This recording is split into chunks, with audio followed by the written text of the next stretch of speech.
fois de plus nous présenter devant le Saint-Esprit. L'enseignant par excellence. Amen. Amen.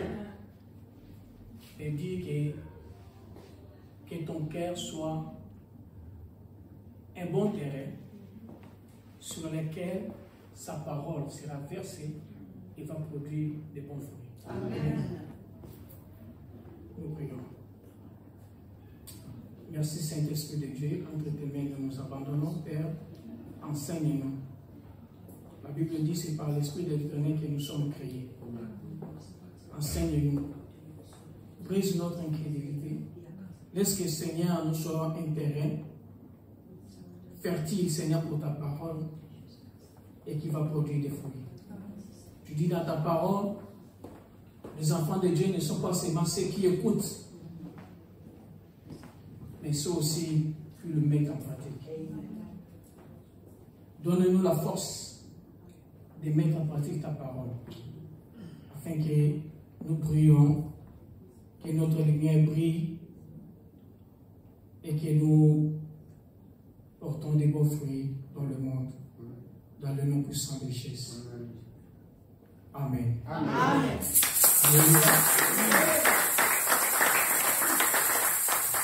Je vous apporte une bonne nouvelle. Amen. Amen. Amen. Cet évangile, nous appelons la bonne nouvelle. Amen. Mais parfois, il faut se demander qu'est-ce qui est de bon dans cette nouvelle. Amen. Parce que la nouvelle, la qualité d'une nouvelle dépend de son contenu. Elle peut être mauvaise ou bonne selon le contenu. Amen. Amen. Et l'évangile que nous présentons, c'est une bonne nouvelle. Amen. Mais parfois, on ne se pose pas la question, qu'est-ce qui est de bon de ces nouvelles. Amen. Amen. Et aujourd'hui, nous allons découvrir c'est bon, le contenu de cette bonté. Amen. Amen. Nous avons parlé sur certaines attitudes de nous approcher, de nous présenter devant le Père dans la prière. Amen. Amen. Pour que notre prière soit agréable. Et nous avons dit qu'il y a certaines attitudes qui nous empêchent d'accéder dans la grâce de Dieu, seulement parce que nous nous présentons avec de mauvaises attitudes. Nous avons parlé sur l'humilité, nous avons parlé sur la foi, manque de foi. Amen. Amen. Et nous avons parlé sur la culpabilité. Et aujourd'hui, nous allons poser encore certains fondements pour nous faire comprendre qui nous sommes. Amen. Amen. Parfois, c'est parce que nous ne savons pas qui nous sommes. Amen. Et quand tu ne sais pas ce que tu es, tu auras des doutes. Amen. La Bible nous donne un exemple. Elle dit, quand un enfant, héritier, mais il est encore enfant, il est soumis à des adultes qui sont bien sûr ses serviteurs. Ces adultes sont ses serviteurs, mais lui, en tant qu'héritier, il est soumis parce qu'il est encore bébé, il n'a pas connaissance du bien et du mal. Ce n'est pas lui qui prend des décisions. Ce sont ses adultes qui prennent des décisions à sa place. Mais tout en étant héritier, il peut être aussi, vous allez voir que même dans le monde, même dans le passé, même dans la Bible, il y avait des enfants qui ont été amenés sur le trône parce qu'il a hérité de son père, mais il était encore bébé. Amen. Amen. Et de cette manière même, tu peux être héritier, mais tu es dans une famille où tu es élevé dans un foyer, dans une famille que tu ne sais pas que c'est toi l'héritier. Pour t'approcher, même demander, faire des demandes, tu as des hésitations. Amen. Amen. Mais pourtant, c'est ton droit. Tu ne sais pas que si c'est lui, c'est ton père. Peut-être on t'a dit qu'on t'a adopté ou comment, je ne sais pas. Mais si tu n'es pas sûr que c'est lui, c'est mon père ou c'est ma mère, ou c'est lui, c'est mon grand frère, ou la compagnie où je travaille. On a un exemple. Tu travailles dans une entreprise, tu ne sais pas que le patron ou bien le chef de cette entreprise est ton grand frère. Tu auras une autre attitude. Mais quand tu sais que c'est ton grand frère, ou ton meilleur ami, ou bien ton papa qui est manager, ou bien le chef de l'entreprise, tu as aussi une autre attitude. Quand tu veux faire une demande peut-être pour accéder à un poste plus élevé, tu vas venir avec assurance. Tu ne vas pas hésiter. Tu vas faire une demande, mais une demande sous forme d'un droit, d'une réclamation. Amen. C'est la même chose. Notre attitude devant Dieu, parfois, nous échappe Parce que nous ne savons pas qui nous sommes. Amen. Amen. Et qu'aujourd'hui, cette bonne nouvelle va nous démontrer qui nous sommes et nous allons changer notre attitude. Amen. Parce que moi, je vous dis, Amen. mon attitude a déjà changé depuis Amen. longtemps. Alléluia. Amen. Je ne me présente plus Dieu avec une attitude de culpabilité. Est-ce que je suis pécheur? Est-ce que Dieu va m'entendre?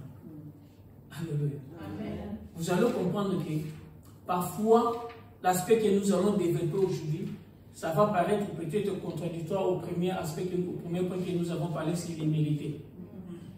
Mais ce qui va faire la différence, c'est que cette attitude, nous parlons, c'est l'assurance. Dans le sens de non coupables. Amen. Donc, c'est-à-dire que quand tu es déclaré non coupable, tu te présentes, tu fais une réclamation des droits.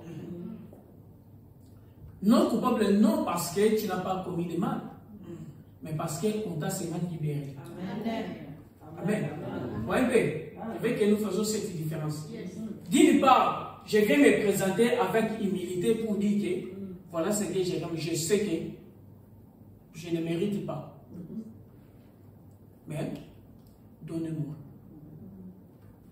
De l'autre part, je viens réclamer un droit, non parce que je le mérite, mais parce que ce droit m'a été octroyé.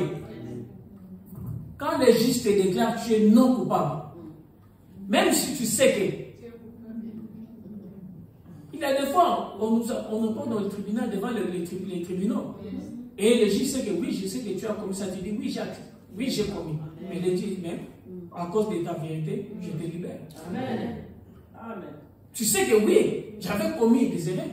Mais le juge m'a acquitté. Alors, tu vas permettre à une autre personne de venir encore t'endosser ces mêmes crimes? Non. Alléluia. Amen. Nous allons très rapidement lire le livre des Romains. Notre lecture sera un peu longue à cause de votre lenteur de croire dans la parole de Dieu. Amen. Amen. Sinon, si nous commençons à sauter, vous allez dire, mais il a trouvé ça où? Je veux que nous lisons ensemble pour que tout ce que nous allons parler, vous comprenez que nous l'avons trouvé dans la Bible. Nous commençons par Romains 5, dans le verset 8. Nous allons lire chapitre 5, nous allons lire chapitre 7, 6.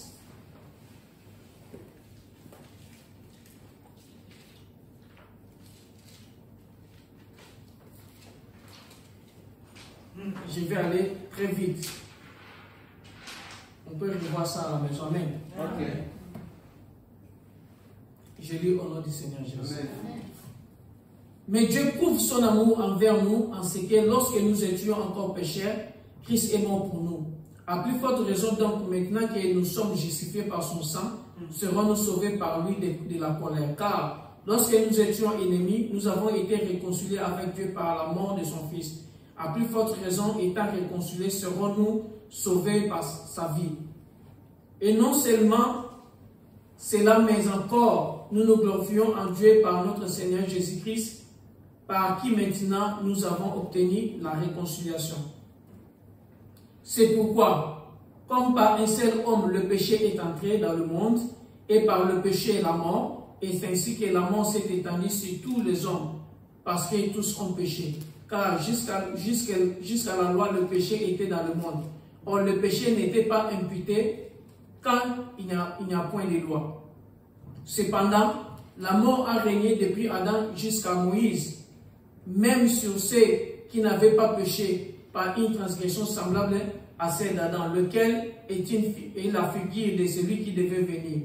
Mais il n'en est pas du don gratuit, comme de l'offense, car si par l'offense d'un seul, il en est beaucoup qui sont morts, à plus forte raison, la grâce de Dieu et le don de la grâce venant d'un seul homme, Jésus-Christ, ont-ils été abondamment répandus sur beaucoup.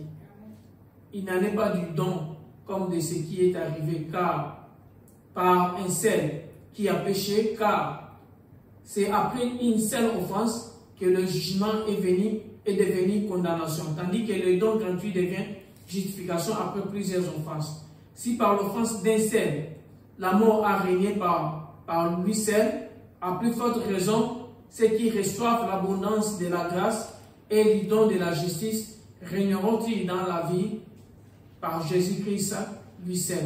Ainsi donc, comme par une seule offense, la condamnation a été tous les hommes, de même par un seul acte de justice, la justification qui donne la vie s'est atteinte à tous les hommes. Car, comme par la désobéissance d'un seul homme, beaucoup ont été rendus pécheurs, de même par l'obéissance d'un seul, beaucoup seront rendus justes. Or, la loi est intervenue pour que l'offense soit abondante. Mais là où le péché a abondé, la grâce a surabondé. Afin que, comme le péché a régné par la mort, ainsi que la grâce régnant par la justice pour la vie éternelle par Jésus-Christ notre Seigneur. Alléluia. Et nous allons continuer dans le verset 6 et 7.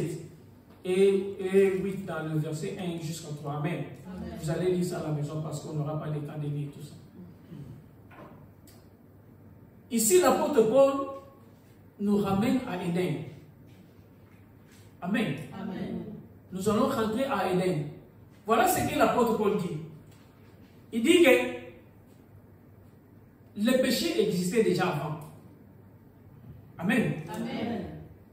Avant que Adam pêche, le péché existait. Et ce péché, c'est Satan. Il se référait à Satan. Amen. Amen. Le péché existait. Mais puisqu'il n'y avait pas de loi, Amen, il pouvait être imputé à Adam. Parce qu'il n'y avait pas de loi. Maintenant, depuis que le jour où Dieu a dit à Adam, tu ne toucheras pas, tu ne mangeras pas.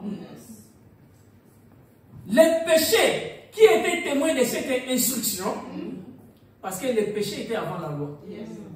Le péché qui était témoin de cette instruction, pour dire que le diable qui était témoin de cette instruction, il a profité de la faiblesse de la chair pour pousser l'homme à pécher.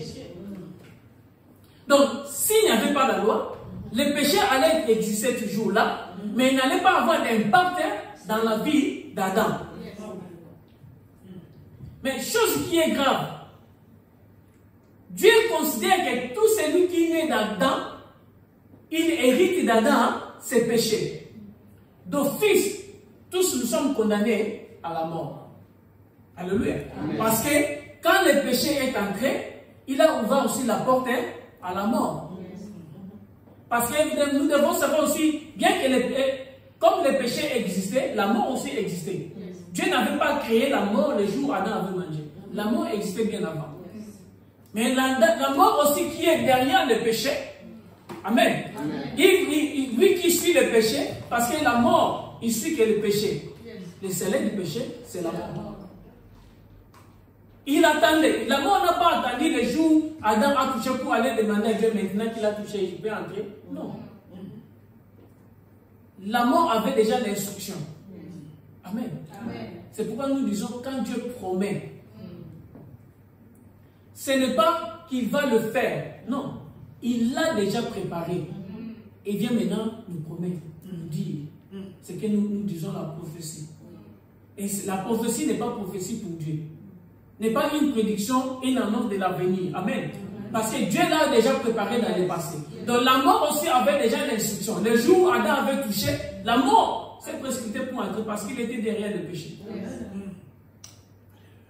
Maintenant, la Bible nous dit que tout celui qui pêche, tout celui qui naît, non celui qui pêche, mais tout celui qui naît, il est condamné à la mort à cause du péché d'Adam. Que tu pêches ou pas, tu es condamné à la mort à cause d'Adam.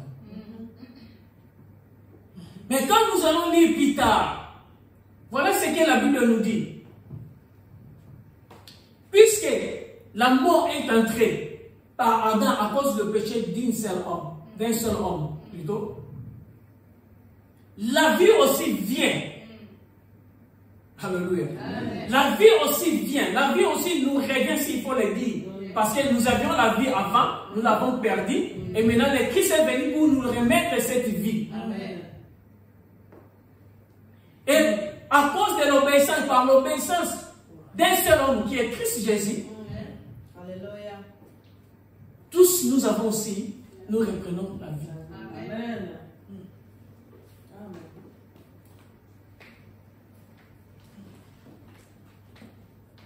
Remarquez, la mort, personne n'est choisi, aucun enfant n'est choisi la famille où va naître. Mais personne n'est choisi des parents. Ce sont des parents qui s'unissent et prennent la décision que nous voulons former une famille, avoir des enfants. Et Dieu attend la prière ou le besoin des parents, il formule, il crée des possibilités pour que l'enfant naisse. Nous n'avons pas choisi de naître. S'il y avait du moins un autre Adam, on allait peut-être faire le choix. Mais il n'y avait qu'un seul parent par qui tous nous descendons. Puisque Dieu nous a imputés. Écoutez, utilisons un langage vulgaire. C'est comme si c'était injustement. Amen. J'ai dit, nous utilisons un langage vulgaire dans notre raisonnement des hommes. Parce que moi, je suis né, je n'ai pas connu le péché, mais vous me traitez de péché que Adam a commis il y a des milliers d'années. Mais c'est Dieu dans sa justice, puisqu'il nous a imputé ces péchés que nous n'avons pas commis. Amen. Parce que la Bible dit que même ceux qui n'ont pas commis de péché de type d'Adam, mais ils sont condamnés à la mort. Et au travers de Christ, maintenant, il nous fait renaître. Il nous donne une autre possibilité de renaître en Christ pour que nous retrouvons la vie que nous avons perdue. Amen. Amen. Tu ne peux avoir la vie qui est sans péché. Yes. Alléluia. Amen. Tu ne peux avoir la vie qui est sans péché. Parce qu'avec le péché, il n'y a pas la vie. Yes. Si Christ nous a donné, si Christ nous a donné la vie, si Christ m'a donné la vie, est-ce que moi j'ai le péché? Non. Amen. Alléluia. Amen. Si Christ nous a remis, nous a donné la vie, parce que j'ai hérité le péché, j'ai hérité la mort à cause du péché d'Adam.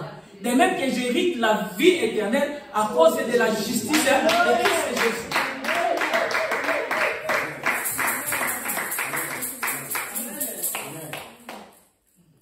Or, voilà ce que la Bible dit. Jean 3,5, Christ est apparu pour ôter les péchés. Amen. Là où le péché est ôté, il n'y a plus de loi. Amen. Amen.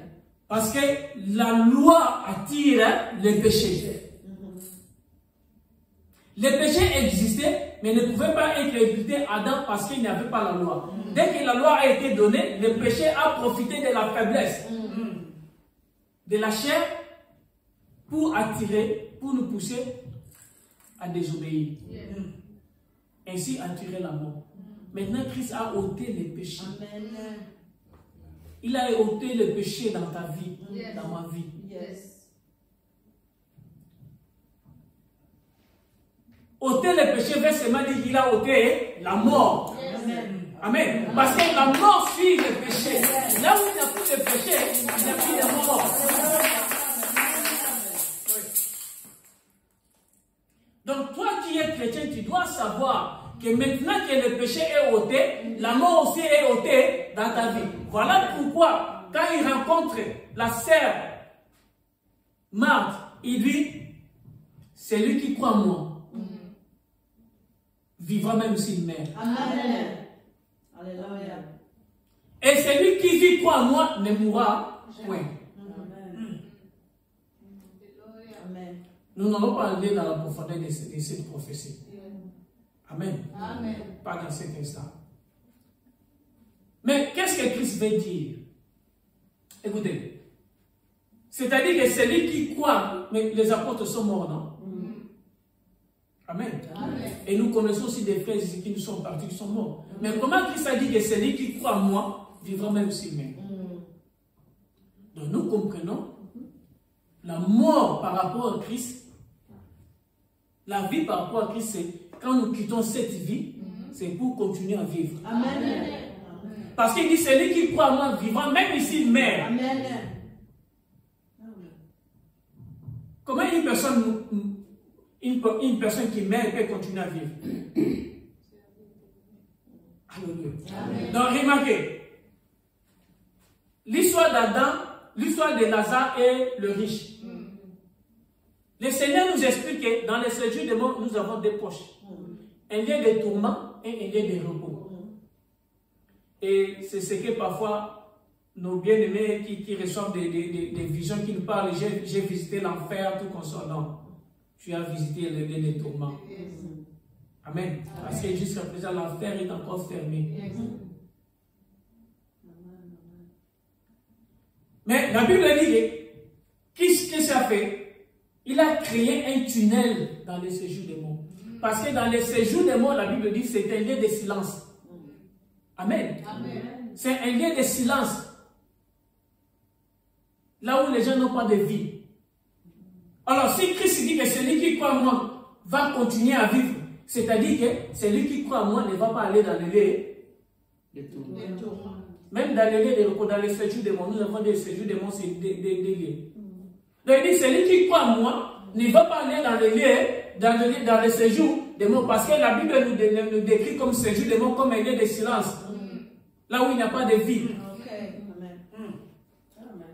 Alors si moi je crois en Christ et que je meurs, mourir, c'est-à-dire quitter ce corps, quitter cette vie ici, la vie sous ce soleil avec ce corps, quitter ce corps sous ce soleil, que nous considérons mourir, et aller dans les séjours des morts. Mais Christ dit, dès que tu crois en moi, tu vas continuer à vivre. Donc c'est-à-dire que si je crois en Christ, tout chrétien qui meurt en Christ, tout celui qui est né de nouveau, il ne va pas dans les séjours des morts. Alléluia. Une parenthèse. Donc c'est-à-dire le Seigneur a créé un tunnel. Vous savez ce que le Seigneur fait? Dans les séjours des morts, il a créé un tunnel. C'est-à-dire que quand tu meurs, tu entres dans ce tunnel-là, un tunnel de sécurité. Donc nous traversons d'une vie à une autre, d'une vie malheureuse à une vie glorieuse. Donc tu entres. Voyez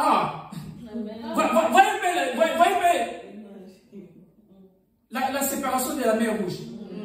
Amen. La Bible dit que Moïse a tapé le bâton, a soulevé le bâton plutôt, et la mer s'est séparée en deux. Et les enfants d'Israël pouvaient marcher avec sécurité. Amen. Ils pouvaient regarder les eaux comme ça monter, et des poissons et tous les monstres marins, et tous les êtres spirituels et physiques de la mer, ils pouvaient les voir comme ça. Mais ils n'avaient pas, même les requins, ils pouvaient les voir, mais ils n'avaient pas le pouvoir de les toucher. Alléluia. C'est ce que le Seigneur a créé. Amen.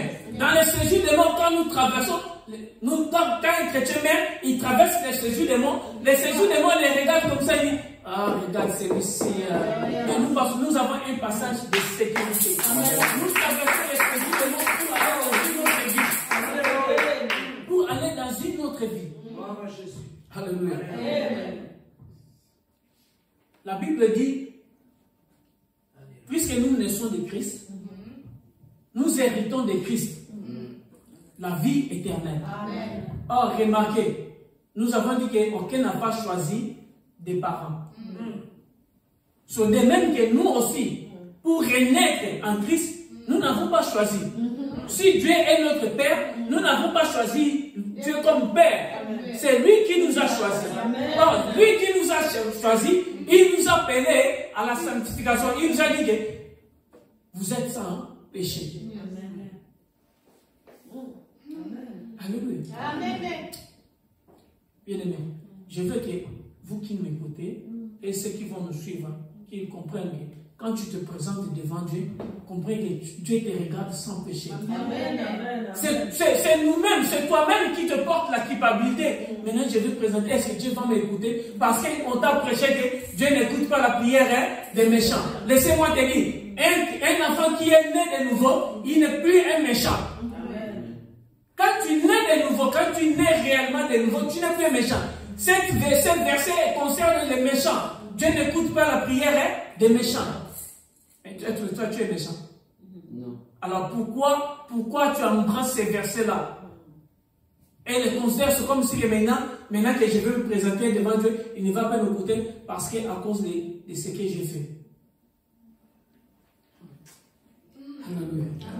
C'est lui qui est né de nouveau, le péché n'habite pas, n'habite plus en lui.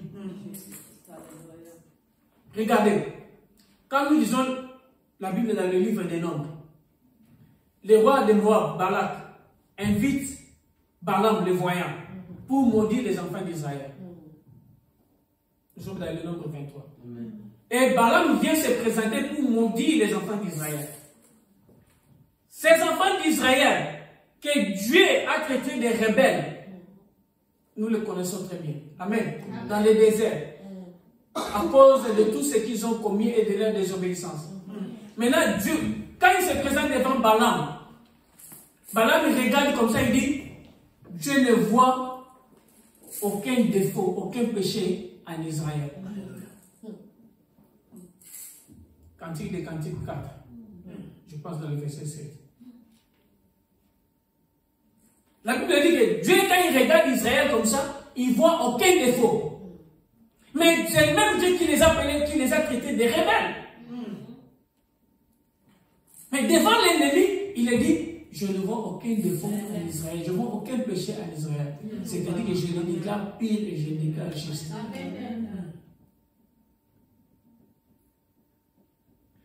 Tout souverain sacrificateur, ils entraient dans les lieux très saints.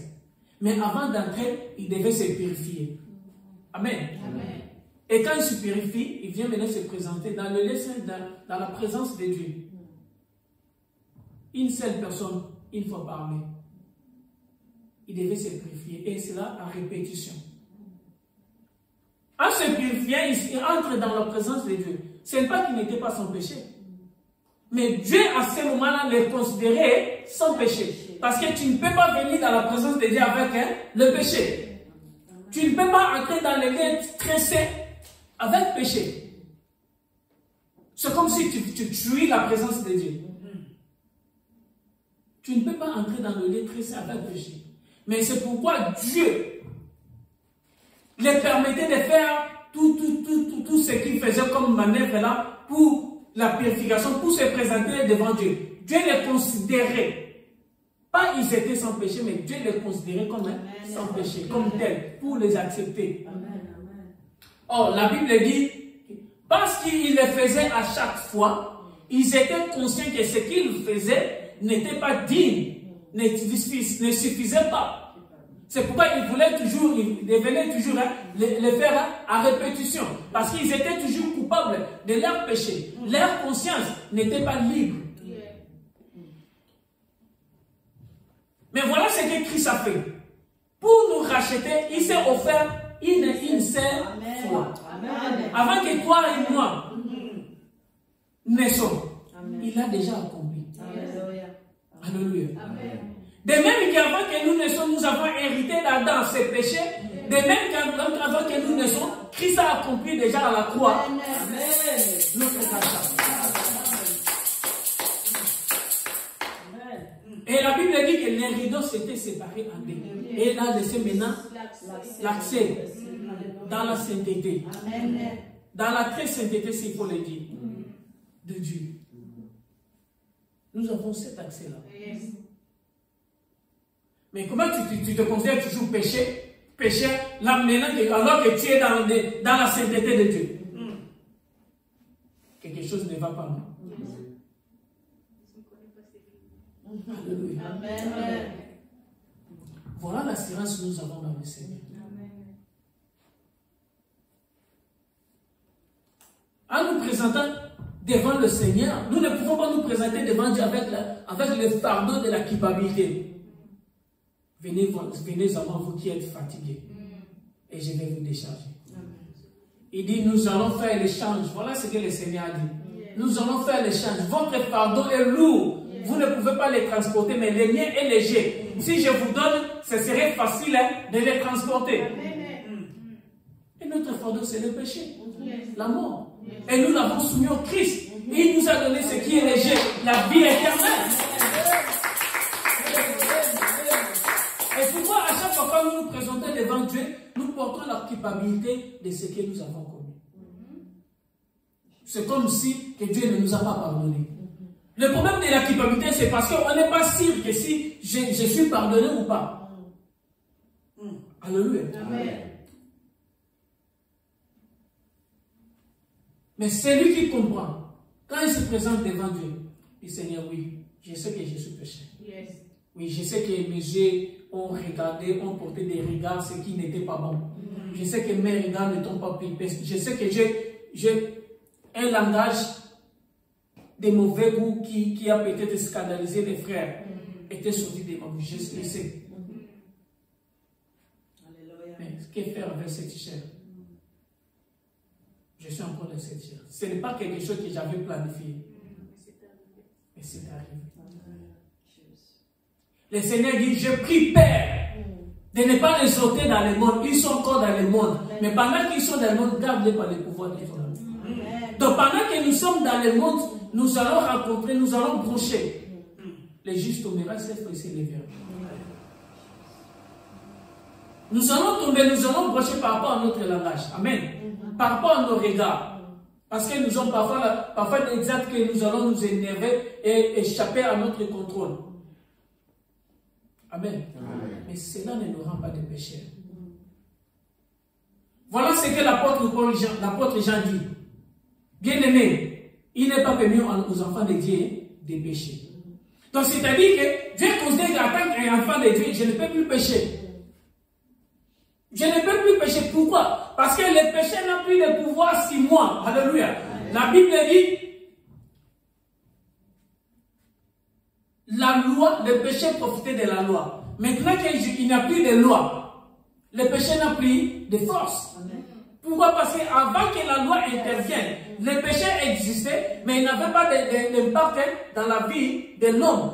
Mais dès que la loi est intervenue, le péché a profité de la faiblesse de la chair pour nous pousser à désobéir. Qu'est-ce que Dieu fait? Il dit, ah bon, parce que toi le péché, toi le diable, tu profites de la chair, alors j'enlève la loi. Alléluia. Amen.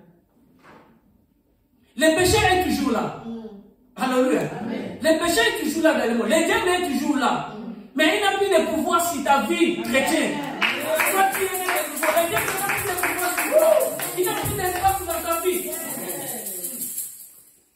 Parce que tu n'es plus soumis à la loi.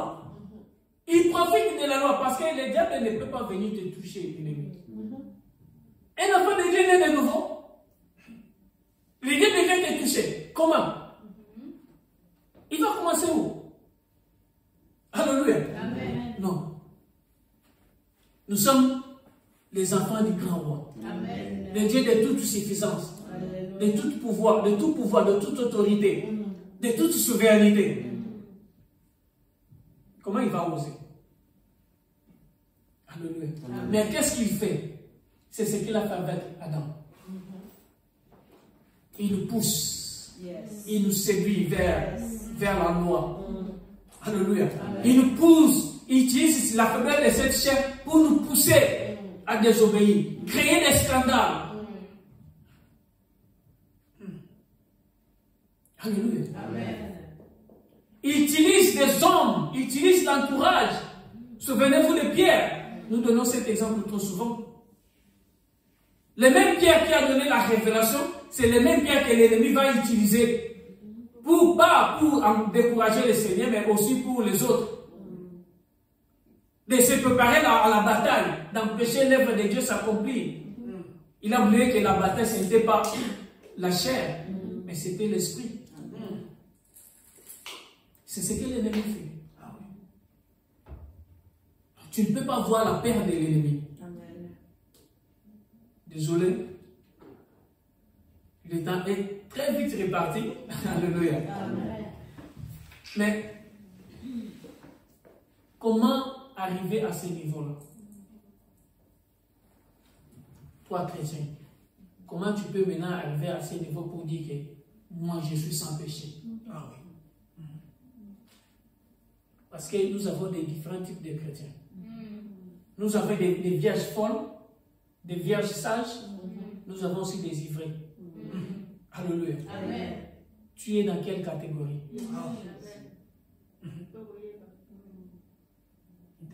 Tu es dans quelle catégorie pour t'assurer que moi, je suis tel que Dieu me voit comme ça, il me voit sans péché?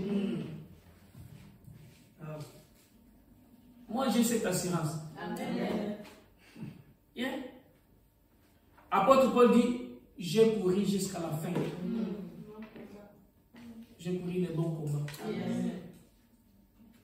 Un chrétien doit se reconnaître. Amen. Tu ne peux pas tâtonner. Si tu tâtonnes encore dans ta vie, tu as encore un problème. Yes.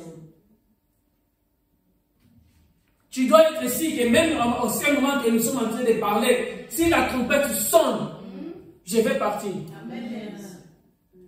Alléluia. Amen. Je vais partir. Amen. Celles des vierges sages qui partiront. Amen. Pas des folles, moins encore des ivrées. Yes. Quelle est ta catégorie? Nous espérons que Dieu nous donnera le temps pour développer la suite. Amen. Alléluia. Amen. Quand nous allons développer la suite de la catégorie, alors tu vas prendre la décision. Tu vas comprendre où tu es. Moi, je me glorifie dans le Seigneur, comme l'apôtre Paul dit, je me glorifie dans le Seigneur. Amen. Parce que j'ai cette ferme assurance que même si la trompette sonnait à ce moment ici, je vais partir. Alléluia. Amen. Parce que c'est une grâce. Amen. D'abord, je ne me suis pas choisi de naître à nouveau. Je ne me suis pas choisi de naître à nouveau. C'est lui qui m'a appelé. Amen. Alléluia. Amen. Il m'a appelé, il m'a prédestiné, il m'a choisi.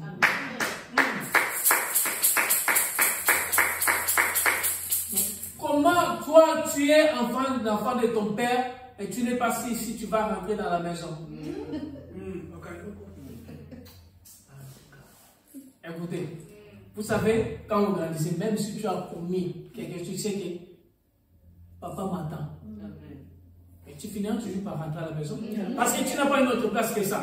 Même si tu passes un temps chez l'oncle, chez la tante, ou chez l'ami, ou chez le voisin, jusqu'à ce que la colère du papa diminue, tu finiras toujours par rentrer. Parce que tu n'as qu'une destination là où tu peux tes réponses. C'est là que vous êtes les réponses, c'est là que tu es destiné. Tu sais que je finirai là.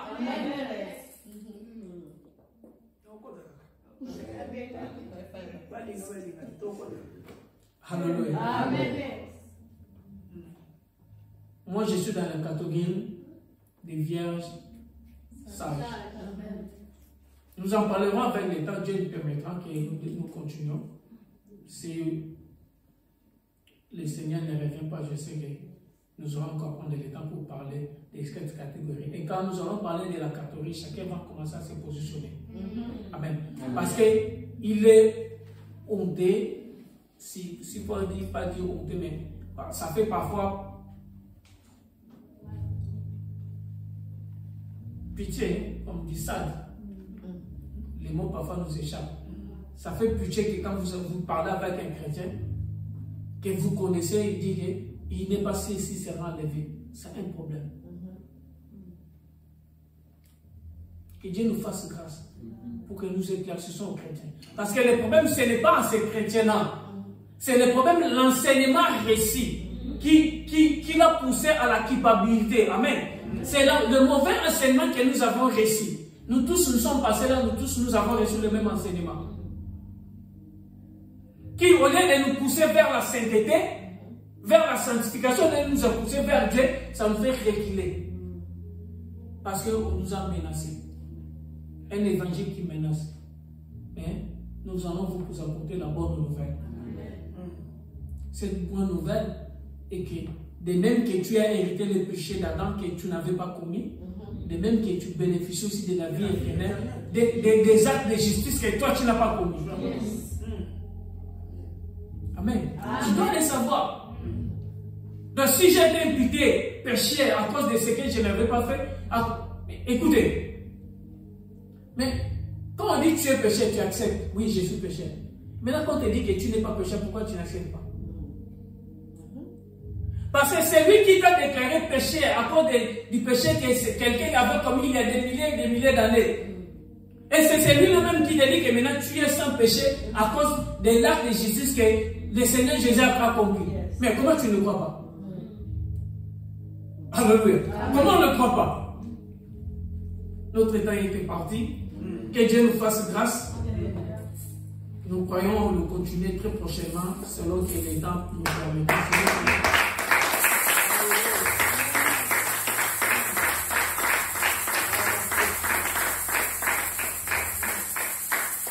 Je disais, selon que l'homme de Dieu va organiser son programme, nous allons voir la matière précise pour continuer à parler de ces catégories et chacun de nous va se positionner. Amen.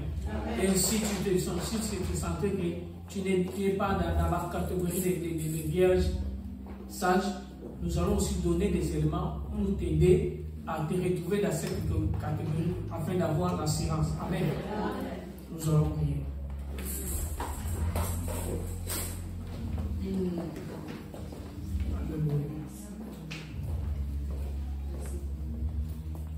Bien-aimé, change ta façon de voir, ta façon de concevoir. Dieu te déclare juste. Dieu te déclare sans péché.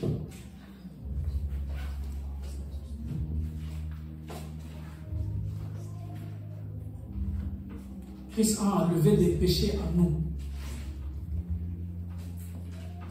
Les péchés n'habitent plus en nous, mais nous les trouvons à l'extérieur de nous. Nous pouvons rencontrer les péchés à notre extérieur, mais il n'est plus en nous. Que l'Esprit de Dieu nous fasse grâce, nous éclaire, nous enseigne.